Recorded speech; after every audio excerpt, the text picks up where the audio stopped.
এটা কোনো লাইফ জীবন?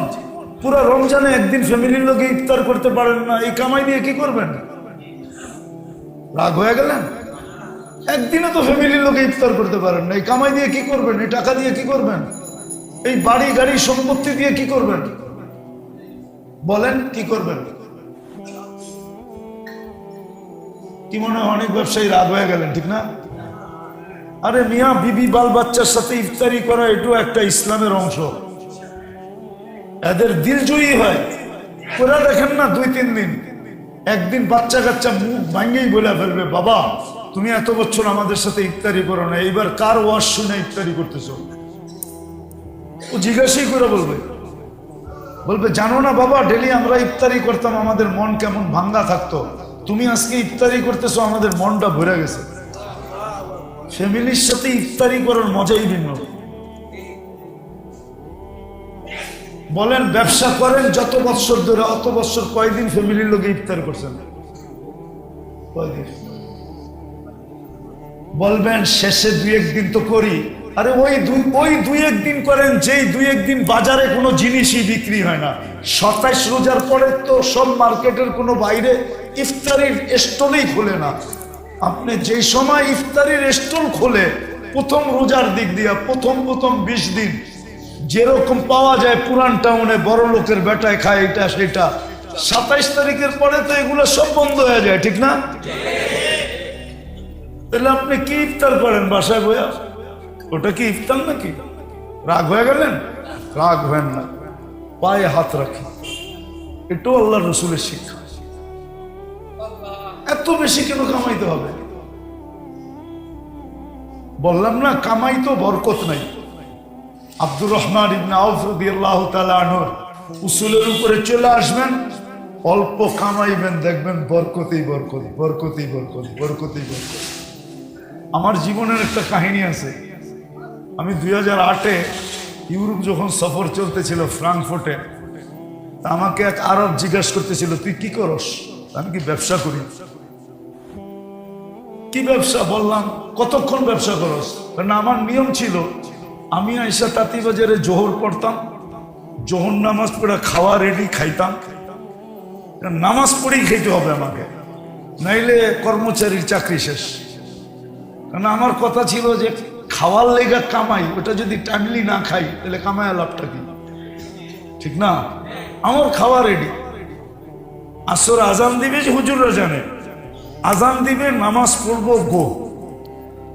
তো আমারই জিজ্ঞেস করতো, তুই 2 ঘন্টায় কি কামাস? আমি বললাম যে তোমার কয় ফ্যামিলি চলে? আমরা এক ফ্যামিলি। কয়জন? 7 জন না 8 জন। বললো তুমি একা কামাও? কেন আমরা 8 জন কামাই। আমি বললাম যে আমি একা কামাই, আমার 12টা ফ্যামিলি চলে। হাদিসে নেয়ামত বলি আপনাদেরকে, কোনো অহংকার না, এখনো 12টা ফ্যামিলি চলে, এখনো 12 ফ্যামিলি চলে, 12 ফ্যামিলি এখনো। ও বলে তুই 2 ঘন্টার কামাইয়ে কেমনে চলে? আমি বললাম তুই আরব, তোরে কি বুঝাবো আমি, বরকত বোঝস? পরে মাথাটা নিচে করে ফেলছে। আমি আমার এই 2 ঘন্টায় আল্লাহ এত বরকত দেয় যে 12 ফ্যামিলি চলে। আজকেও আল্লাহ এরকম বরকত দেয় যে 12 ফ্যামিলি চলে।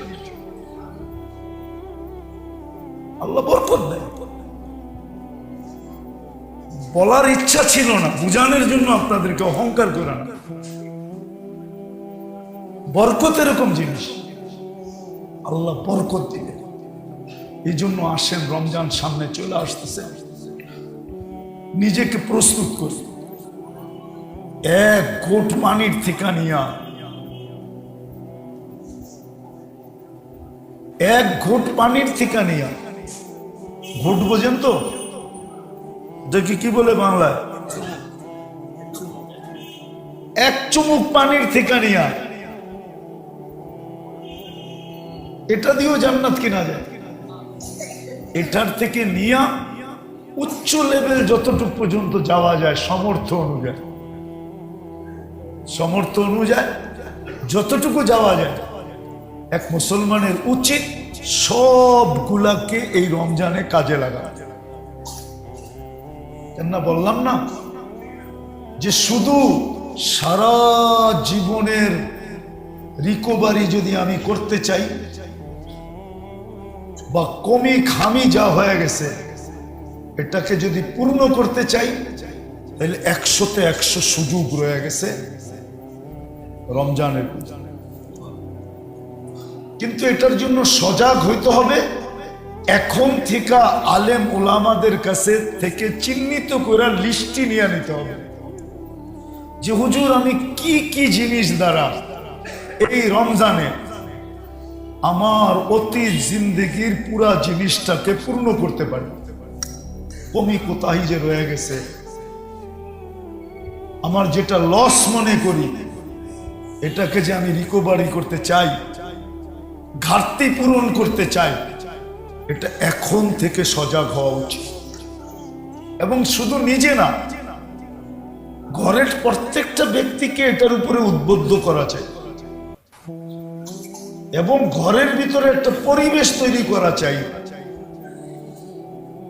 ঘরের ভিতরে যে প্রত্যেক ব্যক্তি ঘরের ভিতরে যেন প্রতিযোগিতা করে, প্রতিযোগিতা।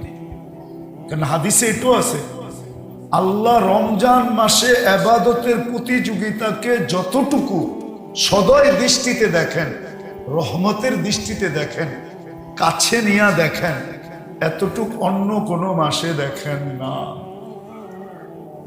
রমজানে আল্লাহ প্রতিযোগিতা দেখতে থাকে, শুধু দেখতে থাকেন না, ফেরেশতাদের সামনে নিয়ে আবার গৌরবও করতে থাকেন যে দেখো এরা জান্নাত পাওয়ার জন্য কেমন প্রতিযোগিতা করতেছে। এই জন্য ঘরের ভিতরে একটা প্রতিযোগিতামূলক পরিবেশ। যেমন একটা উদাহরণ দিই আপনাদেরকে, সময় তো কম তারপরও দিয়া দিই, আবার অনেকদিন পরে দেখা হবে।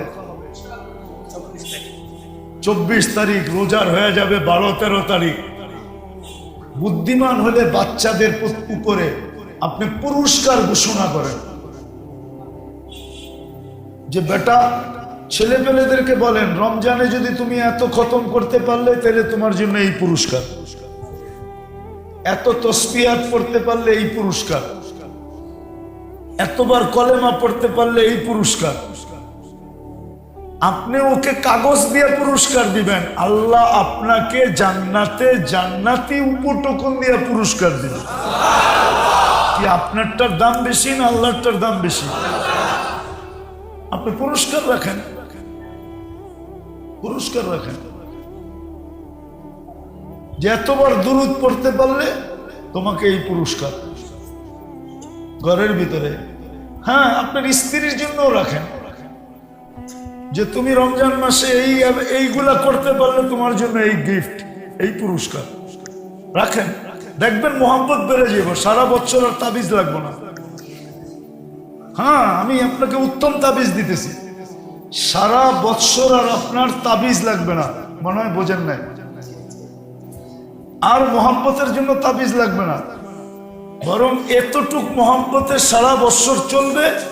আবার রমজানের আগে দেখবেন উছলায়া বাড়বে। উছলায়া বোঝেন? উছলায়া বোঝেন? উছলায়া মনে হয় বোঝেন নাই। অনেক সময় আছে জমিন ফাললে পানি উছলায়া ওঠে, রোজার আগে দেখবেন আবার ভালোবাসা উছলায়া বেড়ে যাবে। এবার নিজেই বলবে এইবার করলে কি দিবা। এদের জন্য রাখেন। যেমন রমজানে যে কর্মচারীর উপরে কাজকে হালকা করে দেয়, 8 ঘন্টার ডিউটিকে 6 ঘন্টা করে দেয়, আল্লাহ রসুলের ওয়াদা আল্লাহ একে জান্নাত লিখে দিবে। আপনারা তো ভাবেন বোনাস দিন 12 ঘন্টা খাটবো না কেন, সিজন তো একটাই, ঠিক না? কি আপনি কি জান্নাত লেখা লইলেন?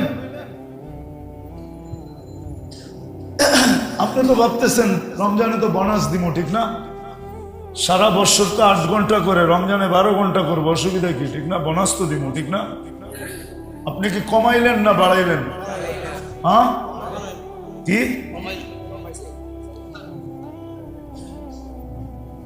আপনি কি তার কমাইলেন না বাড়াইলেন? বাড়াইলেন, ডাবল করে দিলেন, ঠিক না? সে তো রমজানে সহানুভূতিমূলক 6 ঘন্টা পাওয়ার কথা ছিল, আপনি সেবা নিতেছেন 12 ঘন্টা, তাহলে 6 ঘন্টা 6 ঘন্টা 12 না, আপনি ডাবল করলেন, ঠিক না? ওটার জন্য আপনি কি নির্ধারণ করলেন? বোনাস দিব, ঠিক না? যাক, রাগ হয়ে যান না, মরার পরে দেখবেন কি দিছেন, বোনাস দিছেন না কি দিছেন, তো মরার পরে বুঝবেন। আমার উপরে রাগ হলে হইতে পারেন, আপনি মরার পরে বুঝবেন আপনি বোনাস দিছেন না কি দিছেন। অথচ আপনি রমজানে জান্নাত বরকত সব নিয়ে নিতে পারতেন, জান্নাত বরকত সবকিছু এক রমজানে সারা বৎসরের জীবনের ঘাটতি পুরা কইরা, সারা জীবনের ঘাটতি পুরা কইরা আরো ঘাটতি থেকে যাবে, রিজার্ভ থেকে যাবে যদি সজাগ হয়, সারা বৎসরের ঘাটতি। এই জন্য আমি একটা কথা ভাবি যে আসলে এই উম্মত যদি ঘাটতি নিয়ে কিয়ামতের দিন ওঠে, তাইলে ওর অবস্থাটা কিন্তু হাদিস কোরআনে যে কঠোরতা বলছে, ওই কঠোরতা বিবেকে বুঝে আসে যে এটা কঠোরই হওয়ার কথা, কঠিন থেকে কঠিন হওয়ার কথা। কেননা এই সুযোগটা তো কোনো উম্মতকে আল্লাহ দেন নাই, অতি 1.25 লক্ষ উম্মতের ভিতর থেকে কাউকে দেন নাই যে এক রমজানে পুরা জীবনের ঘাটতি পুরা করতে চাইলেও করা সম্ভব, করা সম্ভব।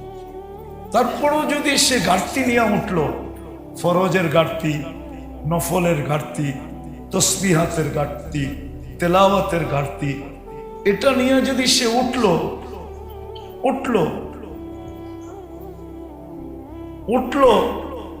তাহলে হাদিসে যে তার ব্যাপারে, কোরআনে যে তার ব্যাপারে আল্লাহর পক্ষ থেকে, রসুলের পক্ষ থেকে যেই কঠোরতার কথা বলা আছে, এটা যুক্তিসঙ্গত, কোনো অযৌক্তিক না। ইচ্ছা করলে 1 মাসে পুরো করতে পারত। আপনি বলবেন আমি কোরআন পড়তে পারি না, এটারও তো সিস্টেম আছে। আপনি পড়তে পারেন না, শুনতে তো পারেন, হ্যাঁ না? শুনতে পারেন না, পারেন? প্রত্যেক মসজিদে তারাবি পড়ায়, আপনি ডেলি আসরের পরে হাফেজ সাহেবদেরকে ডাকেন, বলেন আপনারা যেটা তারাবিতে পড়াবেন আমাদেরকে একটু শোনায় দেন। বেচারার পাক্কায় পাক্কা হইল, ইয়াদে ইয়াদ হইল, আপনার কোরআন শোনায় শোনা হইল, কোরআন শোনায় কি শোনা হইল। আপনি বলবেন হাফেজের পাও ধরতে যাবো, আরে দুনিয়ার জন্য তো কত মানুষের পাও ধরেন, আমরা কি চোখে দেখি না? না দেখি না? আমরা কি অন্ধ? রাগ হন না, কিন্তু আমরা তো জানি কে কার পাও ধরে, আমরা তো জানি দুনিয়ায় কারা কার পায়ে ধরে। তো দুনিয়ার জন্য যদি পাও ধরতে পারেন, তাহলে আখেরাতের জন্য কেন ধরবেন না? এটা তো পাও ধরা না, অনুরোধ করা। আপনি অনুরোধ করেন, দেখেন হাফেজ সাহেবরা আপনাকে জায়গা দেয় কি দেয় না। আরে মিয়া, সৌভাগ্য তো এটা, আপনারা সবাই মিলে হাফেজ সাহেবকে বুক করেন যে রমজানে আসরের পরে আপনি আমাগরে সময় দিবেন। খোলা মজলিসে তো বলতে চাই না, তারপরও বলে ফেললাম। আপনি রমজান শেষ, এত বড় লাভবান হলেন, আপনি এদেরকে ভালো মতো একরাম করেন, ইজ্জত করেন,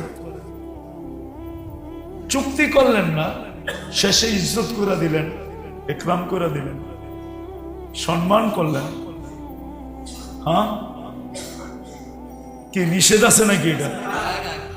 হ্যাঁ হ্যাঁ না, কইবেন না, দিনের কাম তো সব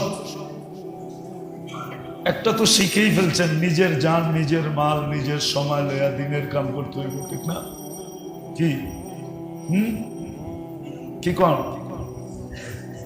আবার রাগ হয়ে যান না, কিন্তু রাগ হয়ে গেলেন, বলেন না যে আপনিও তো তাবলিগ গলা হয়ে তাবলিগ গলা করে খোঁচা দেন কেন, ঠিক না? হ্যাঁ, আপনি বলছেন ঠিক, বুঝছেন ভুল। একটা প্রমাণ দিতেছি। হাসান রাদিয়াল্লাহু তাআলা আনহু একদিন বাহির হয়েছেন, উনি বড় শান শৌকতের কাপড় পরতেন, শান শৌকতের কাপড় পরতেন। ওনার কাপড় উঠানোর জন্য কয়েকটা উট লাগতো। উনি বড়, একদিন এক ইহুদি এসে বলতেছে যে তোমার নানা একটা হাদিস বলছিল যে দুনিয়া বলে মুসলমানের জন্য জেলখানা স্বরূপ আর আমাদের জন্য জান্নাত স্বরূপ, কিন্তু আপনার জীবনটা তো দেখলে মনে হয় যে আপনার জীবনটা দুনিয়াতে জান্নাত স্বরূপ, আর আমার অবস্থাটা দেখেন, দেখলে মনে হয় যে আমি জেলখানায় আছি। হাসান রাদিয়াল্লাহু তাআলা আনহু বলতেছিল যে আমার নানা সত্য বলছে, তুমি ভুল বুঝছো। আমার নানা সত্য বলছে, তুমি ভুল বুঝছো। দোজখে তোমার যা মিলবে ওই তুলনায় আজকে তুমি জান্নাতেই আছো, মন মতো চলতে পারো, যা খুশি তা করতে পারো। জান্নাতে আমার যা মিলবে ওই তুলনায় আমি এখন জেলখানায় আছি। জান্নাতে আমার যা মিলবে ওই তুলনায় আমি কি আছি জেলখানায়। আবার রাগ হয়ে যান না, কিন্তু আমাদের সাথী ভাইরা অনেক সময় বলে এটা, ও বলে ঠিক, বুঝছে ভুল, ও বলে ঠিক। যত লাইনের ইবাদত আছে তো 6 দিনে কমপ্লিট করতে পারে। কি 6 দিনে কমপ্লিট করতে পারে? 6 দিনে, 6 দিনে কমপ্লিট করতে পারে। যদিও সবাই মানবো কিনা জানি না, কিন্তু তারপর আমি যুক্তি দিয়ে দেখাইতেছি। আপনি ডেলি 1 পারা কোরআন শরীফ পড়বেন, ঠিক না? আচ্ছা 6 দিন পড়লে প্রতিদিন 70 দিনের সমান, তো 6 দিনে 42, 420 দিনের হইল। 420 দিন ডেলি 1 পারা কোরআন শরীফ পড়া হইল, ঠিক না? কি ডেলি 1 পারার বেশি তো কেউ পড়তে পারে না, সাধারণ মানুষ। হাফেজ সাবরা, আলেম ওলামারা ইচ্ছা করলে ডেলি 10 পারা 20 পারাও করতে পারে, ঠিক না? সাধারণ মানুষের জন্য সম্ভব না, ঠিক না?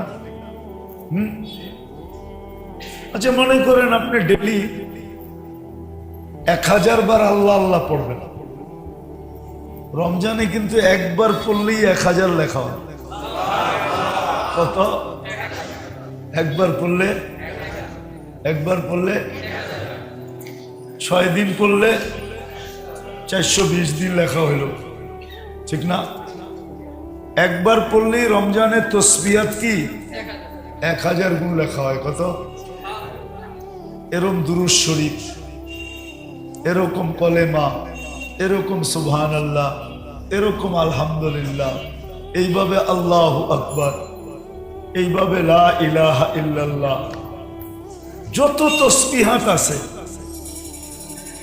যেটা সারা বৎসর আল্লাহ ওয়ালারা পুরা করতে বলে, একজন সাধারণ মানুষ যদি চায় যে আমি সারা বৎসরেরটা এক রমজানে পুরা করলে তো কোনো কথা নাই, যদি ইচ্ছা করে তাহলে এই হিসাবে দেখলে দেখা যায় 6 দিনও পুরা করা যায়। 6 দিনও পুরা করা যায়। কেউ যদি চায় যে আমি সারা বৎসর আল্লাহর রাস্তায় লেখাইতে চাই, ঠিক না? একটা তো তরতিব আছে যে প্রতি মাসে 3 দিন লাগাইলে 30 দিন লেখা হবে, একটা তরতিব তো আছেই, ঠিক না? আরেকটা হলো রমজানে যদি 6 দিন লাগায় তাহলে 420 দিন লেখা হবে, ঠিক না? অনেক তো ভাবে যে একটা গাড়িও যেন হয়, ঠিক না? এটা তো ভাবে, ঠিক না? আবার হয়েও যায়, হয় না? আছে, ইসলামপুরে বহুত ব্যবসায়ী আছে, কি 1 বছরের মাথায় বাড়ি না কিনুক, 2-4 বছরের মাথায় তো কিনে। জায়গা জমিনের খবর পাইতে দেরি, কিনতে দেরি করে না, ঠিক না? সে কোত্থেকে কিনে? ব্যবসার থেকেই তো কিনে, ঠিক না? তো দুনিয়াটা যেরকম আখেরাতটাও ঠিক এরকম। কেউ যদি চায় যে আমি আমার জীবনের সমস্ত ঘাটতিগুলাকে পূরণ করতে চাই আর আখেরাতের পুরা পুঞ্জিটা ঘাটতি বইরা নিতে চাই, তো তার জন্য রমজানটা হলো সবচেয়ে বড় মৌসুম। রমজানটা সবচেয়ে বড় মৌসুম, কেননা পিছনের ঘাটতিও পুরা হবে, পিছনের ঘাটতিও পুরা হবে। যেমন উদাহরণস্বরূপ 11 মাস সে একদিনও নামাজ পড়লো না, মাইনা নেন, ঠিক না? কিন্তু যখন পুরা রমজান পড়লো, কবুল হইল না হইল এটা ভিন্ন কথা, কিন্তু নিজে তো ধারণা করতে পারে যে আমি 70 মাস পড়ছি, ঠিক না? তাহলে 70-এর থেকে যদি 11 বাদ দিই, তাহলে আরো 59 মাসের হিসাব আমার কাছে রিজার্ভ আছে, ঠিক না? জমা আছে না? কি বলেন? এই ধারণা তো করতে পারে। এই ধারণার বিপরীত তো কোনো হুজুর ফতোয়া দিতে পারবে না, পারবে না? আমি পারবো না, আপনি পারবেন? পারবো। ঠিক এরকম যদি 11 মাসের ফরজ সে হিসাব করে ডেলি 20 রাকাত করে, মনে করেন 11 মাস, সে যদি 11 মাস ধরেন না, আপনি বাদই দেন, আপনি 365 দিনই ধরেন, 65, 20 রাকাত, তো 7,300 রাকাত হয়। কত? 7,300 রাকাত। আর যদি রমজান ধরেন 30 × 20, 600 × 70, তাহলে 42,000। কত? 42,000। বিয়োগ দেন 7,300, 34,700 আপনার ব্যালেন্সে থেকে যায়, জমা থাকে, রিজার্ভ থাকে, ঠিক না? সহজ হিসাব তো, কঠিন তো না। হ্যাঁ, আপনি বলবেন কবুল হইলো না, না হইলো, আচ্ছা এটা তো পরের কথা, কিন্তু আমি ধারণা করা তো বৈধ আমার জন্য, আমি ধারণা করতে পারি না। হ্যাঁ, যে এক ফরজ 70 ফরজ, ঠিক না? তাহলে আমি ধারণা তো করতে পারি যে আমি এতটুকু করলাম, ঠিক না? তো মেরে দোস্ত, আসলে যদি যে বোঝে, তার জন্য কিন্তু রমজানটা বিরাট বড় একটা মৌসুম, বিরাট বড় মৌসুম। শুধু এক ঢোক পানি দিয়ে রোজার সোয়াব পাওয়া যাবে না, এক ঢোক পানি দিয়ে কিন্তু জান্নাতও পাওয়া যাবে। উদাহরণস্বরূপ যদি বলি, যদি আমার সমাজ এরকম হইতো তাহলে তো ভালো কথাই ছিল, তাহলে যে এই জমিনে কি বরকত হইতো, যতটুকু বরকত আছে আলহামদুলিল্লাহ, এর চেয়ে কোটি গুণ বরকত বেড়ে যেত, কোটি গুণ বেড়ে যেত, আরো বেড়ে যেত বরকত। যদি এই পরিবেশ আমাদের দেশের সবাই রমজান মাসে জান্নাত নেওয়ার যদি শৌক হইতো, যে ভাই এই রমজানে আমি আমার জান্নাত বুক করেই ছাড়ব, আমার ধারণা অনুযায়ী আল্লাহর কাছে কি লেখা হইল এটা তো আমাদের জানার কোনো ক্ষমতা, কেন উম্মুল কিতাব তো আল্লাহর কাছে, ঠিক না? মেইন বুক কার কাছে? ওটা জানার কোনো রাস্তা আছে নাকি? নাই। কিন্তু আমার ধারণা মতে, আমি সহজ পদ্ধতি দেখাই। মনে করেন এই বাজারের দোকানদার, এরা তো ইফতার করে, ঠিক না? প্রত্যেক দোকানদার যদি বলে যে ভাই সামনের দোকানদারকে, ভাই তোমার ইফতার তুমি রেডি করবে না, আমি ডেলি তোমার ইফতার রেডি করব। যদি জিজ্ঞাসা করে ভাই তুই আমার ইফতারি ডেলি রেডি করবি কেন, বুঝবে আমার জান্নাত দরকার, আমার কি? তো সামনের দোকানওয়ালা বলবে ভাই আমারও তো জান্নাত দরকার, ঠিক আছে তুমি আমারটা রেডি করো, আমি তোমারটা রেডি করব। আমি তোমারটা রেডি করবো, তুমি আমারটা রেডি করো। কি পরিবেশটা কেমন হবে? দুনো দলেরই কিন্তু জান্নাত হয়ে গেল। দুনো দলেরই সহজ না কঠিন? সামনে আলায় হালাল দিয়া রোজা খুললো, এই সামনে আলায় হালাল দিয়া রোজা খুললো, কেন? ও একে হাদিয়া দিছে, হাদিয়া হালাল। ও ওকে হাদিয়া দিছে, হালাল। তাহলে রোজা যে হালাল মাল দিয়া খোলা, এই শর্ত পুরা হইল। কেন? সামনের দোকানতে যেটা আসছে সেটা কি? হাদিয়া। হাদিয়া হালাল, উত্তম হালাল, শুধু হালাল না, উত্তম। তো উত্তম হালাল দিয়ে রোজা হইল, ঠিক না? হইল কি হইল না?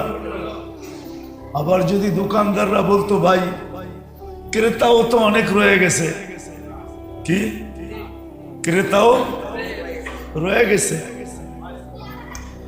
ক্রেতাও অনেক থাকে না, কিনা বেচা করতে করতে ইফতারির সময় হয়ে যায়, না থাকে না? এদেরকেও যদি বলে যে আমরা ভাগ করে নিব,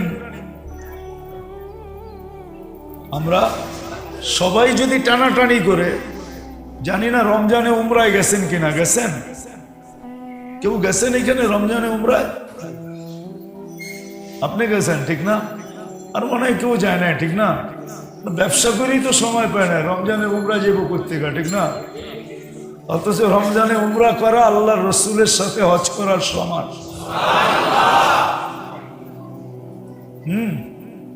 আল্লাহ রসুল বলছে, মানি ইতামারা রমাদান কাআন্নাহু হাজ্জা মাই, যে রমজানে উমরা করলো সে যেন আমার সাথে হজ করলো।